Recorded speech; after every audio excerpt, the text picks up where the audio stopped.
Then I didn't. No. I wasn't late. I've never been there. Correct. He said what was going on here. What's this bit? So this first bit isn't my line, but because Poems Reader wasn't here, I feel I've got to make a plea for Hachmas's colour. That's at home. For Andrew. All donations welcome. Yeah, we can take vouchers. Young leaders. You're not told because we're having the. Oh, yeah, Hammerhead, he would be here in a flash. Yes. So tonight marks the start of the 30th day after my dad, Herzl Ben Shlom Zalman, passed away. So I'll say all this, apart from anything inappropriate, that you learn Nishmasai.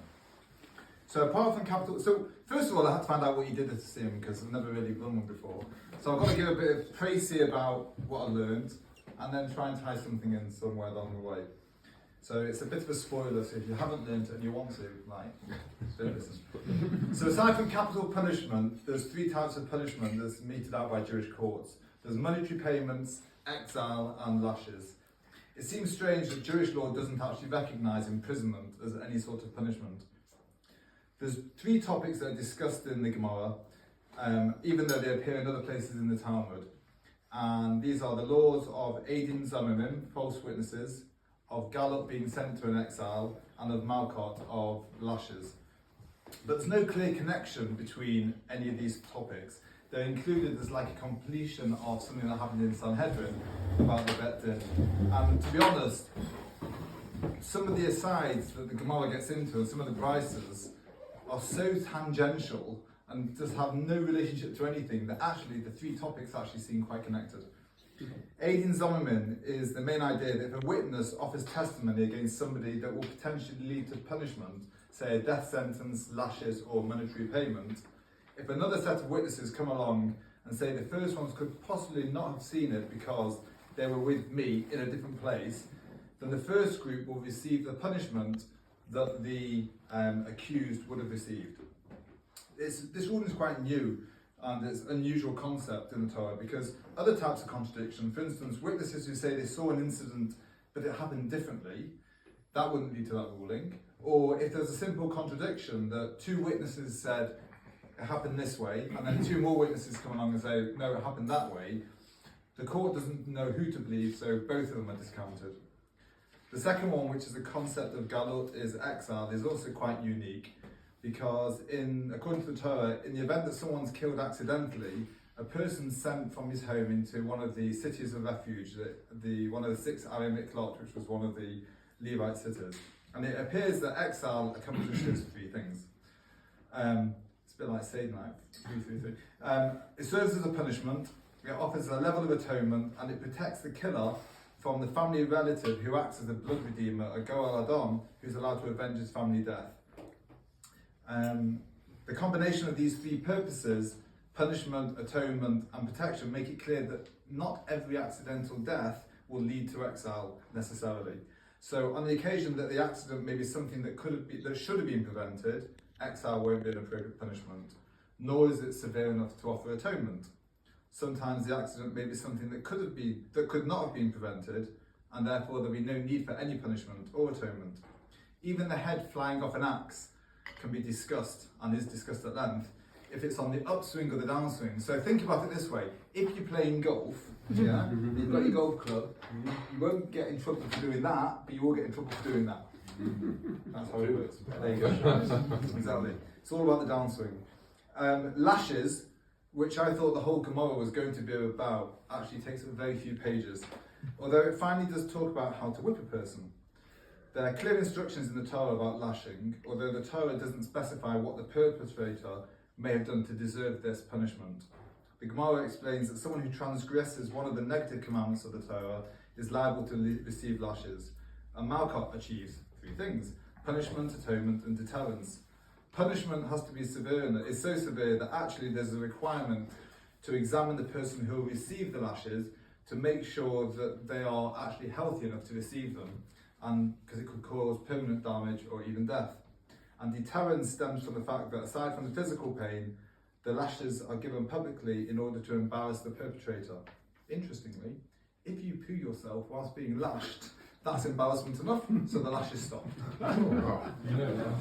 that up. Hold him. If it happens when they come out just with it, That's a trick worth knowing, isn't it? Anyway, Paul, I'm not going to mention the story of Rabbi Akiva and the foxes running over the desolate Beis Mikdash, but I'll end with the last Mishnah. The last Mishnah is where Rabbi Simlin says there's 630, yeah, exactly, 613 mitzvahs that God created so the Jewish people could fill their time with good deeds and make the most out of their lives.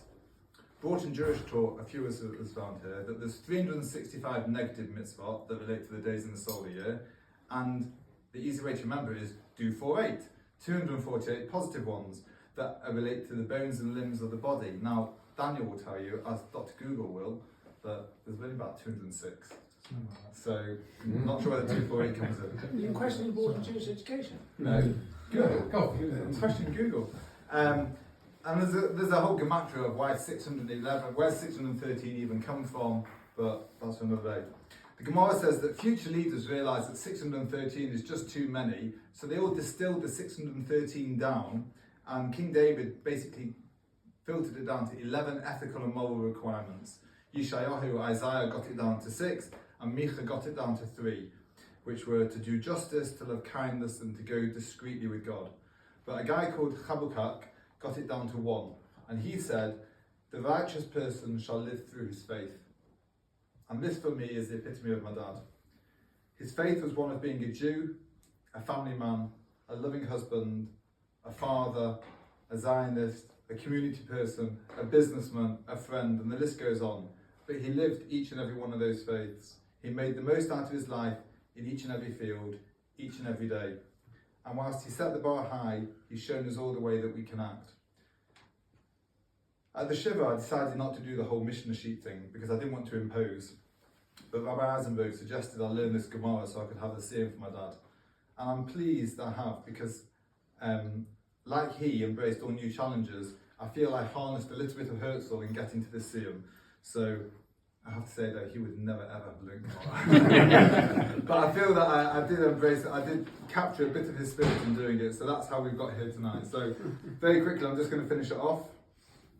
So, as I just mentioned, it talks about really the very end. It talks about Rabbi Akiva going with loads of his mates and walking over, and they see that there's foxes running over the Kodesh Kodashim, the Holy of Holies, and the other Rabbonim start crying because how terrible it is that foxes are going over this holiest of holy places, and Rabbi Akiva is there smiling, and he smiles. He goes, "Why are you smiling?" And he goes, "Why are you crying?" And they're crying like idiot, like there's foxes running over the Kodesh Kodashim, and he's smiling. He goes, "No, because you've got to think about the prophecies from two of the Nevi'im, who were Uriah and Zechariah." So he says that Uriah's prophecy was that basically there would be destruction, and he was first temple time, and Zechariah was second temple time, but he turned around and said, Zechariah said that all men and all women will once again sit in the streets of Yerushalayim. And he said that by tying the two together, he would never have believed the second one had he not seen the first one. So, finished off saying, as long as the prophecy of Uriah had not been fulfilled, I'd feared that the prophecy of Zechariah would not be fulfilled. Now that the prophecy of Uriah has been fulfilled, that the prophecy of Zechariah will be fulfilled. And the rabbis, all the other rabbonim went, fair enough, and they accepted his reasoning. And they said, and they said to him in these words, Akiva, Nichamtanu, Akiva, Nichamtanu. Akiva, you have comforted us. Akiva, you have comforted us. Which is interesting because they didn't even call him Rabbi Akiva, but they said it twice to relate to both of the prophecies, and they said it twice because they needed that sort of that uplifting of to get them out of their tears that they had for when they saw the foxes run over. So Hadron Allah Halakan the Sleek Allah Massechet Makkot. And I've got to say this whole thing. So Hadron Allah Massechet Makkot v'Hadrach Alon Data Allah Massechet Makkot v'Data Cha Alon. לא נשי מנח מסכת Makkot ולא נשי מנן ולא באומה עדים ולא באומה דסי. יהי רצון מפניך אדוני להן ולהבסנו שתהי עשיך ומנסנו בעולם הזה ושהי עמנו לעם הבא. חנינה בר פאפה, רמי בר פאפה, נחמן בר פאפה, אחי בן פאפה, אבא מוירי בר פאפה, רפון בר פאפה, רחשי בר פאפה, סוחב בר פאפה, עדה בר פאפה, דור בר פאפה. הרבנה אדוני להינו אספיבייסו עשיך בפנינו בפפיות עמך בית ישראל והניה כולנו אנחנו בצאצאינו בצאצאי עמך בית ישראל כולנו יודעי שמך ולמדי עשיך מאוהבי תחמני מצוותיך כי לעולם היא לי יהי ליבי סמים בחוקיך למען לא יבש לעולם ולא ישכח פקודיך כי ביום חיי שני ברוך אתה אדוני למדני חוקיך אמן אמן אמן סלע ועד. מועדים אנחנו לך אדוני להן ולהבסנו ששמת חלקנו מיושבי בית המדרש ולא שמת חלקנו מיושבי כהנוס שאנו משכימים והם משכימים אנו משכימים לדברי סוהרה והם משכימים לדברי בתלים ואנו עמלים והם עמלים אנו עמלים ומקבלים שכר והם עמלים ואינו מקבלים שכר אנו רוצים והם רוצים אנו רוצים לחיי העולם הבא והם רוצים לבאי שחר שנאמר ואתה עליהם תודעים לבאי שחר אנשי דמים ומרמה לא יחצו ימיהם ואני אפתח בך יהי רצון לפניך אדוני אלוהי כשם שעזרתי לסיים מסכת מכות כן תעזרני להשכיל מסכתות וספרים אחרים ולסיימם ללמוד וללמד לשמוע לעשות לקיים את כל דברי תורתך בעבר וזכות כל התנאים והמורים ותלמידי חכמים יעמוד לי ולעזרי שלא יסמוש התורה מפי ומפי זרי